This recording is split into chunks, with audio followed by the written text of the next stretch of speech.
제사장인 호밥의 자손 중 겐 사람 헤벨이 자기 족속을 떠나 게데스에 가까운 사하나님 상수리 나무 곁에 이르러 장막을 쳤더라. 여러분, 우리가 살다 보면 어떻습니까? 문득문득 때때로 우연같이 일어나는 일들이 꽤 많습니다. 가정일이든 직장일이든 사람과의 관계든 어떤 중요한 일을 앞두고 참 예수 믿는 우리들도 보면 이거 정말 우연같이 희한하게 일이 돌아가네? 이렇게 우리가 여겨지는 그런 상황들이 곧잘 있습니다. 그렇죠? 근데 우리가 누굽니까? 살아계신 하나님을 믿는 백성들이잖아요. 예수를 믿지 않습니까?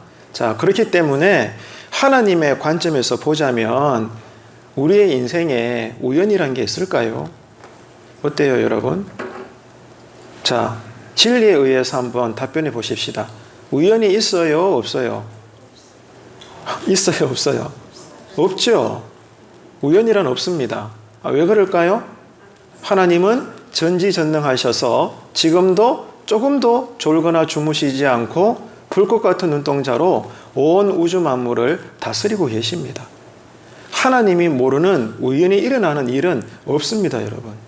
그래서 세상 사람들이 이 진리의 원리를 몰라서 그렇지 우리 예수 믿는 사람들마저 우연 같다라고 하는 개념을 가진다는 것 자체가 사실은 어떤 의미에서는 회개해야 할 일이죠.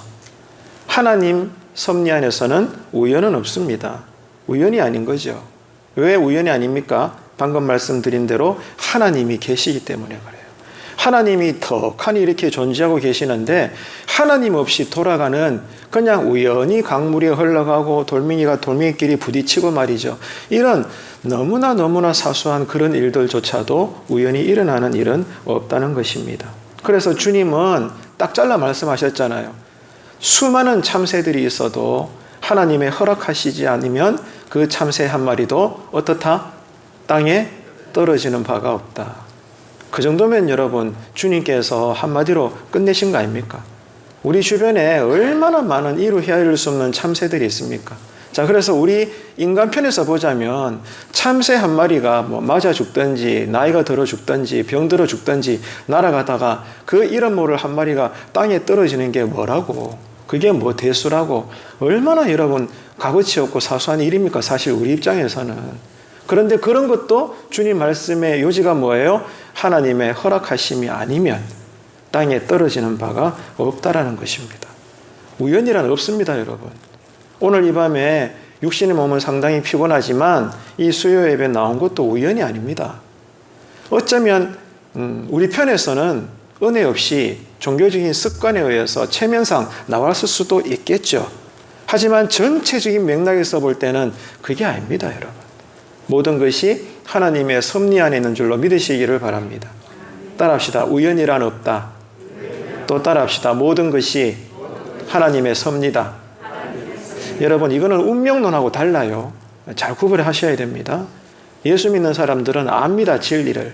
뭐를 안다는 거죠? 우연이란 없다. 모든 것이 하나님의 섭리 안에 들어있는 것이다. 그래서 아주 평범한 일도 작은 일도 하찮은 도구 하나도 하나님 손에서 나오는 모두 하나가 다 소중한 것들이다. 이걸 우리가 분명히 알고 신앙생활을 해야 되는 것입니다.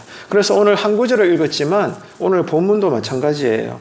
가나안 왕 야빈과 또 군대 장관 시스라가 통치하는 그 가나안 군대들을 상대로 해서 게임이 안 됩니다. 그 당시 이스라엘 군사력으로는. 이스라엘이 가나안 군대들과 싸워서는 안 돼요. 왜? 전략적으로 이거는 지금 상대가 안 되는 게임입니다.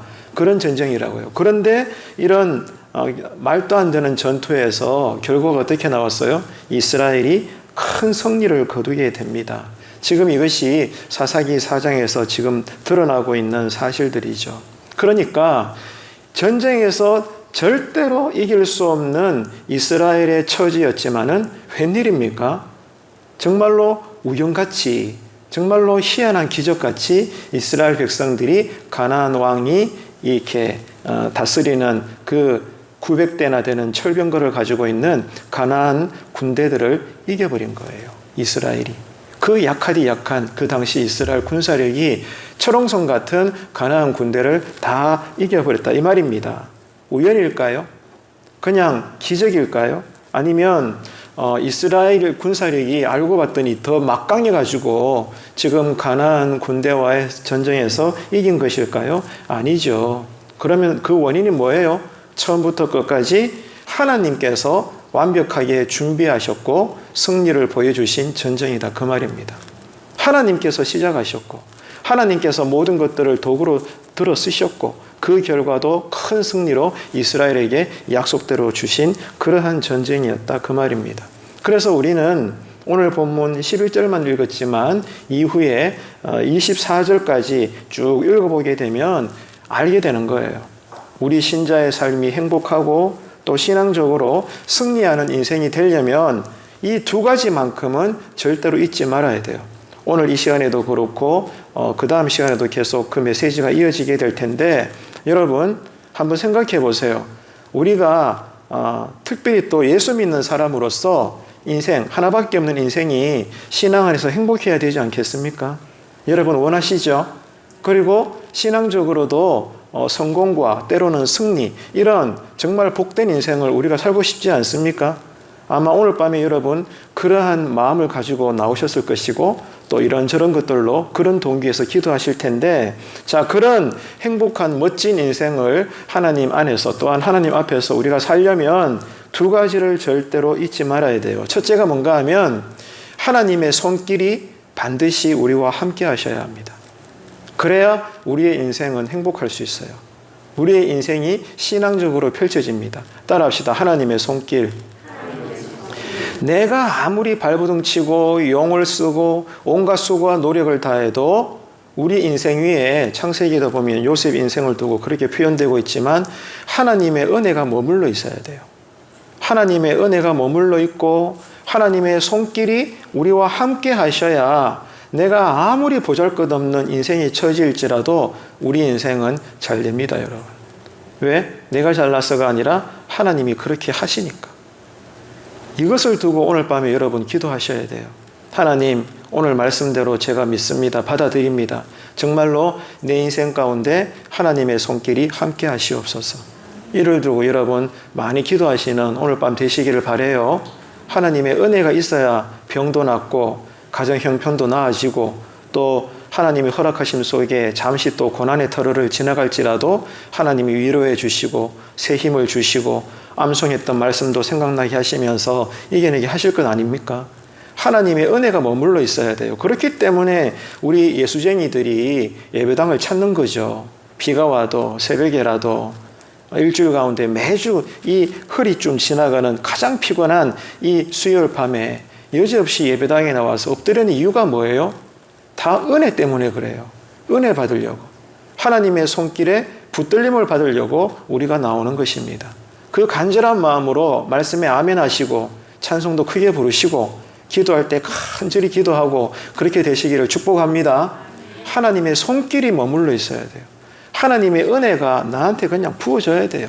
그럴 때 여러분 안 될 것 같은 인생도 될 수밖에 없는 것입니다. 왜? 하나님이 그렇게 하게 하시니까. 지금 이스라엘이 가나안 군대와 전쟁을 할 수 없는 미약한 상황인데도 결과는 대승리를 거두었거든요. 하나님이 그렇게 하신다는 겁니다. 첫째는 하나님의 손길이 반드시 우리와 함께 하셔야 된다. 두 번째는 이렇게 하나님의 손에 붙들린 우리 인생이 도구가 되려면 명심해야 됩니다. 어떤 말씀이라도 하나님의 말씀에 순종하셔야 돼요. 예를 들어서 하나님은 그런 분이 아니시지만 그래 좋다. 너 지금 당장 죽어라. 이렇게 말씀하셔도 아멘라고 말할 수 있을 만큼 정말로 하나님의 말씀이고 어떤 내용의 말씀이든지 성령님께서 감동하셔서 이게 나에게 들려주시는 말씀이구나. 부담이 될지라도 나로서는 버거울지라도 불편할지라도 성령님이 그것을 아멘으로 나에게 화답하게 해주신다면 여러분 순종하셔야 됩니다. 그럴 때 뭐가 된다는 거예요? 하나님의 손길이 우리를 떠나지 않아요. 하나님의 은혜가 늘 우리에게 머물러 있는 것입니다. 그래서 지금 우리가 지나가고 있는 사사기 4장의 내용이 이런 메시지를 우리에게 들려주고 있는 거예요. 자, 그래서 한 구절 읽었는데 다시 한번 볼까요? 11절 함께 읽습니다. 시작. 모세의 장인 호밥의 자손 중 겐 사람 헤벨이 떠나 게데스에 가까운 사낫님 상수리 나무 곁에 이르러 장막을 쳤더라. 아멘. 자, 여러분 느껴지세요? 방금 11절을 또 읽었는데 사람 한 사람의 이름이 나오죠. 어떤 사람의 이름이 나오죠? 따라합시다. 헤벨. 예, 헤벨이라는 사람이 11절에 등장을 합니다. 그런데 여러분 성경을 꾸준히 읽는 분들이라면 느끼실 거예요. 사사기 내용을 아시는 분들이라면 직감합니다. 무슨 말인가 하면 내용이 잘 흘러가다가 오늘 읽은 이 11절을 딱 읽으면 뭔가 좀 이상하다라는 생각이 들어요.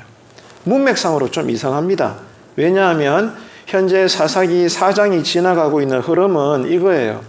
스볼론 지파와 납달리 지파가 충원됩니다. 이제 가나안 군대들과 이스라엘이 전쟁하기 위해서 자, 하나님께서 지명하신 바락, 물론 온전한 믿음으로 반응하지는 않았지만 드보라의 말을 전해 듣고 바락이 이제 여호와 이름으로 전쟁에 앞서잖아요. 자, 이 바락이 지원군을 데리고 나와요. 스불론 지파와 납달리 지파입니다. 그래서 이 두 지파를 데리고 바락은 의기양양하게 이제 전쟁에 나서는 그런 이야기의 흐름이 사사기 4장을 지금 지나가고 있다 이 말입니다. 이게 주요한 테마예요. 그런데 갑자기 오늘 우리가 읽은 11절에 와서는 엉뚱한 한 사람의 이름이 등장한다 이거예요. 그 이름이 뭐라고요? 헤벨이다 그 말입니다. 그러니까 11절을 어떻게 보면 드보라와 바락의 행적의 흐름을 좀 깨뜨리는 듯한 그러한 생소한 느낌을 성경을 제대로 읽는 성도들이라면 느낄 수가 있다 그 말입니다. 그런데 그렇지가 않습니다. 그렇지가 않아요. 성경이 실수로 혹은 우연히 이야기의 흐름상 전혀 필요 없는 이런 헤벨이라는 이름을 기록을 했을까요? 성령님이 뭐 그런 분이십니까? 아니잖아요. 성경 누가 기록했죠? 엄밀히 말해서 성경의 저자는 누굽니까? 성령님이세요. 하나님이십니다. 저자이신 성령님이 40여 명이 넘는 다양한 시대 가운데 다양한 지역에 떨어져 사는 다양한 각종의 사람들을 기자로 선택하셔서 기록하게 하신 것이 성경이라고요. 그 성령님은 하나님이시잖아요. 하나님이신 성령님이 하나님의 감동으로 사람들을 도구로 쓰셔서 완벽하게 1.1획도 변함이 없이 기록한 게 신구약 성경 말씀입니다. 그러니까 11절에 등장하는 헤벨의 이름은 우연히 기록된 게 아닙니다. 어쩌다가 실수로 기록된 이름이 아니라 이거예요. 우리가 읽을 때는 문맥상으로 볼 때는 흐름이 끊어지는 듯한 한 사람의 이름이 등장하는 것 같은데 아니라 그 말입니다, 여러분. 헤벨이 어떤 사람이에요? 자, 모세의 장인이 누구죠? 모세의 장인이 11절에도 나오지만 따라합시다. 호밥이라는 이름의 모세의 장인이에요. 자, 모세의 장인인 이 호밥이 원래 일찍이 유다 자손들과 함께 거하기로 서로 간에 약조가 되어 있어요. 그런데 이런 모세의 장인 호밥의 자손 중에 한 사람이 누군가 하면 11절에 생뚱맞게 이름이 나오는 헤벨이다 그 말입니다. 아셨죠? 그러니까 헤벨은 모세의 장인 호밥의 자손 중에 한 명이다 이거예요. 자, 그런 헤벨이 원래 정착해서 살았던 땅은 유다 황무지입니다. 유다 황무지에서 이제 정착을 해서 헤벨은 자기 나름대로 살고 있는 거예요. 그런데 시간이 지나가면서 어떤 마음의 계획이 왔든지 그 정착지를 떠납니다. 떠나서 납달리 지경으로 이주를 하게 돼요. 우리도 살다 보면 이사 많이 하죠. 저도 아버지께서 가리 늦게 목회하시면서 또 그 많던 재산 다 잃어버리고 병이 걸리셔가지고 용하라던 약을 국내에 탁 돌아다니시면서 이렇게 드시다 보니까 뭐 어린 나이에 부모 따라 이동하다 보니 저는 수없이 많이 전학을 했던 사람입니다. 초등학교도 6번이나 저는 전학을 했어요. 저 같은 사람도 별로 없을걸요, 여러분. 저는 대구 신천 초등학교 입학을 해서 돌고 6번 동안 전학해서 또 초등학교 졸업은 신천 초등학교에서 졸업했어요. 기가 막히죠. 저는 초등학교만 6번 전학을 했다고요. 이사라고 하면 지긋지긋합니다, 여러분. 저는 아마 여러분 가운데도 이사 많이 하신 분들은 공감하실 거예요. 이사가 보통 일입니까? 지금이야 포장 이사를 하기 때문에 돈만 주고 우리는 가만히 있으면 일꾼들이 다 하지만 우리 어릴 때만 해도 한 달 전부터 짐을 싸야 되잖아요. 또 이사 끝나고 나면 또 한 달, 2달 동안 짐 풀어야 되고요. 여러분 죽습니다. 죽어. 다 아시잖아요. 자, 이렇게 헤벨이 나름대로 인생에 뭐 계획이 있었던지 원래 정착했던 그 유다 황무지를 떠나서 어느 날에는 납달리 지경으로 이주를 하게 됩니다.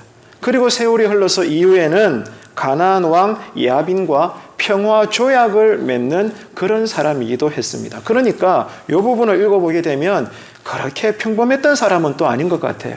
자, 본문 17절. 시스라가 걸어서 도망하여 겐 사람 헤벨의 아내 야엘의 장막에 이르렀으니 이는 하솔 왕 야빈과 겐 사람 헤벨의 집 사이에는 화평이 있음이라. 아멘. 자, 그러니까 한마디로 이야기하면 이거예요. 17절에 인생의 이야기가 다다르기까지 헤벨이 원래 정착했던 곳에서 이주를 하고 그 이후에 또 가나안 왕 야빈과 만나서 평화 조약을 맺으면서 이 모든 과정들이 뭐냐? 하나님의 계획을 성취하는 놀라운 하나의 방편이 되더라 이 말입니다. 그냥 한 개인이 자기 마음대로 그냥 멋대로 이사 다니고 그게 쓸데없이 기록된 것이 아니고 이 헤벨의 한 사람의 인생의 족적이 뭐냐면은 하나님의 그 방대한 섭리 가운데 그 계획들을 이루는 작은 하나의 방편이더라 이거예요. 하나님의 섭리대로 그 일을 성취하시고 이루어 나가시는 것에 있어서 헤벨도 하나님의 아주 수많은 하나님의 도구들 가운데 한 사람으로서 쓰임받았던 인생의 여정이었다 이 말입니다. 그래서 기록되고 있는 거예요. 11절에서 헤벨의 이름이 등장하고 있는 거예요. 그냥 우연히 여러분 기록된 것이 쓸데없이 기록된 것이 아니라는 거예요. 쉽게 이길 줄만 알았던 이 전쟁에서 이 시스라 군대 장관은 대패를 하고 맙니다. 이길 줄만 알았던 이런 가볍게 얘기했던 전쟁에서 철병거 900대나 가지고 있던 엄청난 어마무시한 대군이었음에도 불구하고 하나님이 역사하시니까 이길 수가 없죠, 당연히. 그래서 이제 이 시스라 군대 장관이 엄청난 패배를 맛보고 도망을 합니다. 왜? 살아야 되니까. 죽을 수는 없잖아요. 그래서 이제 시스라 군대 장관이 도망을 가는데 결국에는 어떻게 죽어요? 연약한 한 여인으로부터 처참하게 죽음을 당합니다.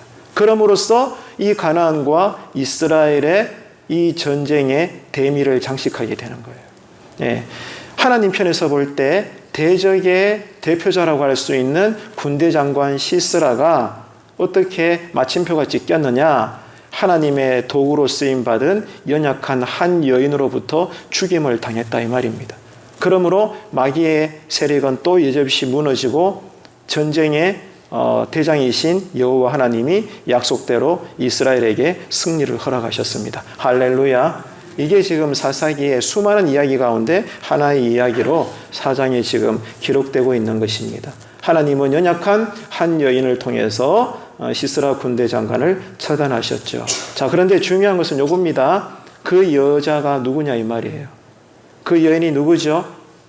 야엘입니다. 따라합시다. 야엘. 야엘이라는 이름을 가진 연약한 한 명의 여자예요. 그 군대 장관, 유명한 당시 천하를 아마 호령했을 거예요. 그렇게 대단한 여러분 군대 장관 시스라가 전쟁에서 패하고 꼬리 내리고 도망가다가 세상에 한 여자에게 그냥 무참하게 죽고 맙니다. 이게 인생입니다, 여러분. 이게 인생이라고요. 하나님이 함께 하시지 않고 하나님의 손길이 나를 붙잡지 않으면 누구도 여러분 예외 없이 이런 인생으로 중칠 수밖에 없어요. 그래서 오늘 밤에 우리가 기도할 때 다른 기도보다도 여러분 정말로 하나님 내 인생 불쌍히 여겨 주십시오. 내 가정 긍휼히 여겨 주십시오. 우리 교회 주님 붙잡아 주셔야 됩니다. 아멘이십니까? 그 기도가 꼭 열려지게 되기를 축복합니다. 자, 이렇게 시스라 군대 장관이 연약한 한 여자로부터 죽임을 당하는데 그 여자가 누구냐? 야엘입니다. 자, 그런데 이 야엘이 누구의 아내입니까? 바로 11절에 뜬금없이 등장하는 남자의 이름 헤벨의 아내입니다. 이해가 되시죠? 그러니까 성령님은 이미 다 뜻이 있는 거예요. 뜻이 있어서 11절에 생뚱맞은 듯한 그렇게 느껴지는 헤벨의 남자 이름을 기록하고 있는 겁니다. 그러니까 성경이 당시 하나님의 손에 도구로 사용된 한 여인 이 야엘을 소개하기 위해서는 누구와 함께 소개를 해야 돼요? 그녀의 남편인 헤벨의 이름이 등장할 수밖에 없다. 이스라엘의 문학적 양식으로도 그래요. 남편의 이름이 등장해야 됩니다. 그래야 아내의 이름이 등재될 수 있는 거예요.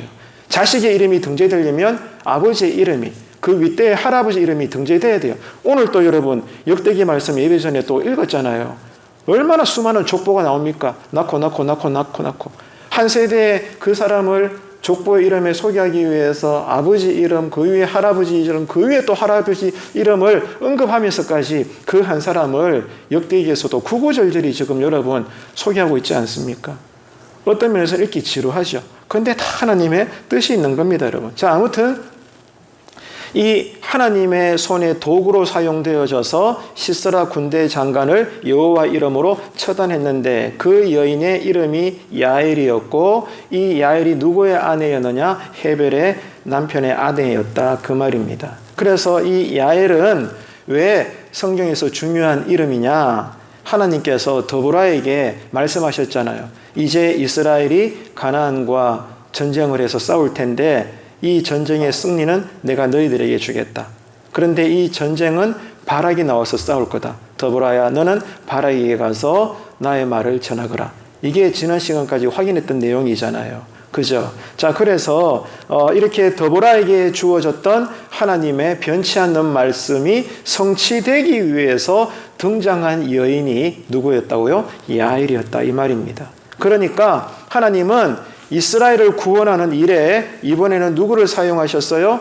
헤벨의 아내 연약한 한 여인 야엘을 사용하셨다 그 말입니다. 기가 막히죠. 우리가 생각할 때는 누구보다 똑똑하고 잘났고 준비되고 능도 많고 힘도 있고 재력도 있고 막 그죠? 이런 사람들로 중무장되어 있다면 우리는 뭐든지 든든한 마음에 다 할 수 있을 것 같아요. 뭐 교회 일이든 가정일이든 직장일이든 안 그렇습니까 여러분? 이 당연한 거죠. 그런데 하나님은 이런 우리와 다르다 이 말입니다. 하나님 스스로가 절대 강자이시기 때문에 하나님 편에서는 약하디 약한 돌멩이 하나를 쓰시는 것도 전혀 문제가 되지 않는 거예요. 하나님이 강하시니까 하나님 홀로도 말씀만 하시면 지금 존재한 우주도 하나님은 다 없앨 수 있어요. 아닙니까 여러분? 그렇잖아요. 하나님 스스로가 절대 강자이시기 때문에 하나님은 누구보다 약한 한 여인을 하나님의 손에 도구로 쓰시는 것에 있어서도 전혀 불편함이 없다. 어려움이 없다. 전혀 문제가 되지 않는다. 믿으시면 아멘 합시다. 하나님이 강한 거예요. 그래서 믿음은 누구를 바라보게 해요? 하나님을 바라보게 하는 거예요.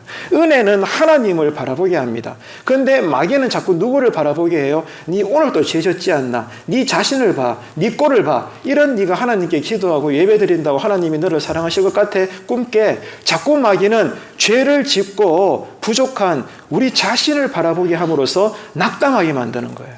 그런데 성령님은 내가 정말 그럴지라도 여전히 누구를 바라보게 해요? 하나님을 바라보게 한다. 그 말입니다. 그래서 믿음은 신앙은 열심이 아니라 방향입니다. 어디를 바라보는가? 누구를 바라보는가? 이게 여러분 기도예요. 기도를 한다는 것은 내가 기쁠 때든지 슬플 때든지 웅덩이에 빠졌든지 산 위의 영광을 누리든지 간에 누구를 바라본다? 하나님을 바라보고 지금 내 인생을 제대로 해석하기 위해서 기도하는 거다. 그 말입니다, 여러분. 그래서 오늘 밤에 우리가 기도할 때 내 기도에 경청하시고 하나님께서 기뻐하시는 대로 허락하실 것은 허락하시기 위해서 내 기도를 듣고 계시는 하나님을 바라보시고 주님 나와 내 가정 우리 교회 우리 민족 불쌍히 여겨 주옵소서. 특별히 이 나라 대통령과 주변의 참모들 현재 위정자들 주님 정신 똑바로 차리고 나라와 민족을 위해 제대로 일하는 정치인들 되게 하소서. 하나님의 은혜로 이 나라가 어떻게 지금까지 세워져 왔는데 하나님 후퇴해서는 안 되잖아요. 하나님 이 땅을 불쌍히 여겨달라고 그렇게 기도하시는 조국을 품고 기도하는 그런 우리 교회 되기를 주님의 이름으로 축복합니다. 하나님은 지금 이스라엘을 또다시 구원하시기 위해서 이번에는 한 남편의 아내인 연약한 그 이름 야일이라는 여자를 사용하신 것입니다. 그러니까 지금 이 사사기 4장을 지나가고 있는 이스라엘과 가나안 사이에 이 전쟁을 위한 세팅과 진행을 누가 하신 거예요? 사람이 한 것이 아니라 전쟁의 대장이신 만군의 여호와 하나님이다. 그 말입니다, 여러분. 그래서 사람의 안고 일어서는 것이 모두 하나님 손 안에 있습니다. 따라합시다. 하나님의 손. 하나님의 손 안에 있는 거예요. 그 누구도 하나님의 손에서 벗어날 자가 없습니다. 그래서 하나님은 언제나 어떤 도구든지 어떤 환경이든지 어떤 사람이든지 간에 특별히 하나님의 말씀에 순종할 수 있는 그 사람들을 하나님은 지금도 마음껏 쓰십니다. 하나님은 그런 사람을 찾으시는 거예요. 그리고 이 모든 것을 그런 하나님의 종들과 협력하게 하셔서 하나님의 약속을 다 이루어 나가신다는 거죠. 여러분, 그렇기 때문에 우리는 특별히 모든 일이 협력해서 선을 이루게 하시는 하나님의 섭리, 이 하나님의 주권, 하나님의 섭리를 날마다 믿어야 합니다. 이게 우리가 할 일입니다, 여러분. 예수 믿는 우리들로서 매 순간마다 어떤 날이든지 간에 가장 먼저 할 일은 오늘 또 하나님이 나와 함께 하신다. 오늘 또 하나님이 나를 통해 일하신다. 하나님이 먼저 내 인생 앞에서 걸어가시면서 나를 이끌어 가신다. 나를 위해 일하시는 하나님을 믿는 것, 그 하나님을 신뢰하는 것. 그래서 하나님이 나에게 어떤 말씀에 감동을 주셔도 예, 하나님 내 마음에 감동을 주셨으니 내가 순종하랍니다. 아멘이십니까? 그렇게 해보세요. 어떤 결과가 나오나. 저는 목회하면서 여러분 이렇게 말씀대로 순종하셔 이렇게 복받는 성도님들 많이 봤어요. 나 지금 거짓말 하는 거 아니거든요, 여러분. 우리 교회 성도님들도 이러한 복의 주인공들이 되시길 축복합니다. 자, 그래서 스크린 보시고 함께 읽도록 하겠습니다. 로마서 8장 28절. 우리가 알거니와 하나님을 사랑하는 자 곧 그의 뜻대로 부르심을 입은 자들에게는 모든 것이 합력하여 선을 이루느니라. 아멘. 그런 여러분의 가정이 되시기를 축복합니다. 그런 우리 교회가 되기를 축원합니다, 여러분. 하나님은 홀로 완전하시지만 홀로 일하지 않으셔요. 그렇기 때문에 하나님은 우리를 대하실 때도 특정한 한 사람을 통해서 일하지 않고 그 약하디 약한 사람들을 다 끌어모아서 함께 합력하게 하셔서 하나님의 섭리대로의 선을 이루어 가시는 거예요.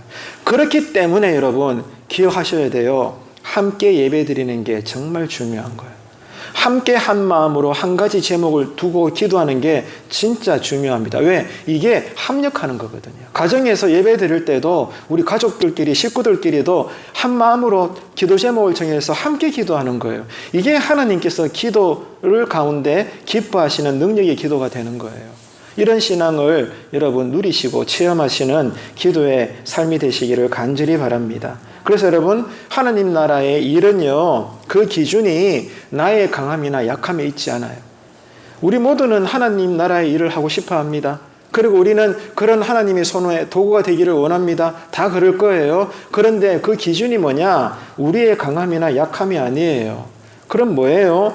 천하고 약한 것도 하나님의 손이 강하기 때문에 어떤 약한 것이라도 하나님의 손이 떡 만지고 있으면 그 약한 것은 강력한 하나님의 손의 도구가 되는 거예요. 이 사실을 여러분 기억하시기를 바랍니다. 저번에도 말씀을 드렸죠. 여러분 이런 주부가 있는데 종이라고 생각해 보세요. 이 종이는 어린아이도 뗄 수 있어요. 그죠? 그런데 이 종이가 벽에 딱 풀칠해서 붙어져 있으면 누구도 뗄 수 없어요. 왜? 벽이 단단하니까. 종이는 여전히 약하지만 이 종이가 어디에 붙어 있다? 벽에 붙어 있거든요. 바위에 붙어 있다고. 그러면 누구도 쉽게 깨뜨릴 수가 없는 거예요. 신앙이 이와 같은 겁니다. 정말 우리가 예수 믿는 사람으로 더욱더 행복한 신앙 인생을 살기 원한다면 첫째, 하나님의 손이 반드시 우리와 함께 하셔야 된다. 둘째, 우리가 그런 하나님의 손에 쓰임받는 도구가 되려면 하나님 말씀에 죽을지라도 순종하는 것이다. 이럴 때 여러분 우리의 인생은 행복해지는 줄로 믿습니다. 여러분, 그래서 오늘 말씀을 우리가 잘 받들어 섬기셔서 가정에서도 예수 이름으로 합력하시고 또 목장별로도 예수 이름으로 협력하시고 교회 전체적으로도 예수 이름으로 기도를 하든 예배를 드리든 구제와 봉사를 하든 전도를 하든 주방에서 식기를 씻으시든 뭘 하든지 간에 따라합시다. 한 마음으로. 아멘이십니까? 한 마음으로 같은 기도 제목으로 우리가 엎드려서 함께 땀을 흘릴 때 하나님은 그것을 합력하시는 것으로 여기시는 거예요. 그래서 결과는 하나님이 선한 것으로 맺혀지게 해주시는 겁니다. 우리가 할 것은 순종하는 거예요. 그러면 하나님께서 알아서 일들을 하시는 거예요. 여러분, 그렇기 때문에 오늘 말씀을 정리합시다. 자, 우리의 삶에 우연이란 있다 없다? 따라합시다. 우연은 없다. 예, 모든 것이 뭐예요? 하나님의 섭리 안에 있다. 그래서 작은 것이든 천한 것이든 준비가 됐든지 안 됐든지 간에 모든 것이 다 하나님의 섭리를 이루는 방편이 된다. 왜? 누가 그렇게 하시니까? 하나님이 그렇게 하시니까. 그래서 중요한 것은 하나님이라는 절대 손, 절대 주권의 하나님의 손, 이 손이 우리와 함께 하셔야 되고, 그러므로 우리가 하나님의 손에 붙들린 도구가 되기 위해서는 하나님 말씀에 순종하려고 준비되어 있는 자, 그런 자를 하나님은 지금도 찾습니다. 그리고 반드시 하나님은 그런 자를 쓰십니다, 여러분. 그래서 오늘 또 기도할 때 여러분 자녀들이 이런 하나님의 강력한 손에 붙들림 받은 종과 도구가 되게 해달라고 기도하셔야 돼요.